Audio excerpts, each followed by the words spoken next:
Hi, I'm Dr. Bertice Berry, and I want to tell you a story. Actually, I really need to tell you this one. I'm going to need you to step outside of yourself and see a little bit deeper. I didn't become black until I was 17. Let me explain. I went to all black elementary school, middle school, and high school.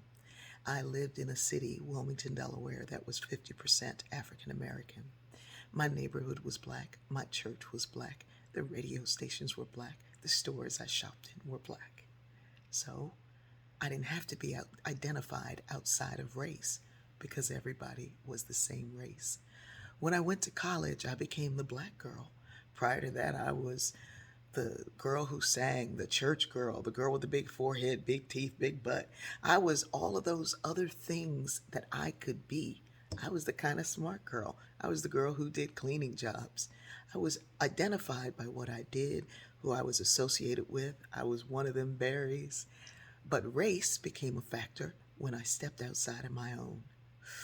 Some people won't get to be white until they finally have a black friend who has to identify them to their other friends who are black. Hold on for a second. You can go your entire life not ever having to think about race.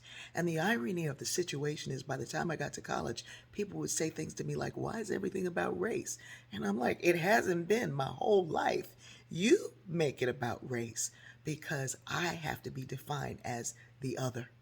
That's how we get to things like BIPOC, Black Indigenous People of Color, which someone pointed out yesterday means simply walks on 2 feet. When you have to name the people outside of yourself something else because you can't define them within yourself, you have an advantage like no other.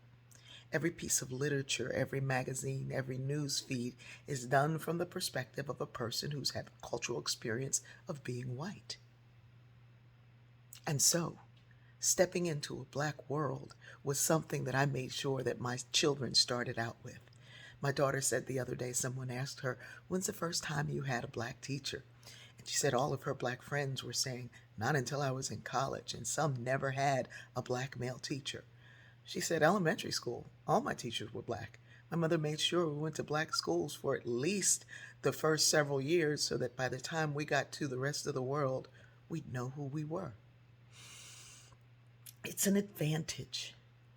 It's an advantage to see yourself outside of being that black girl because beyond the skin, no one could see all those other things.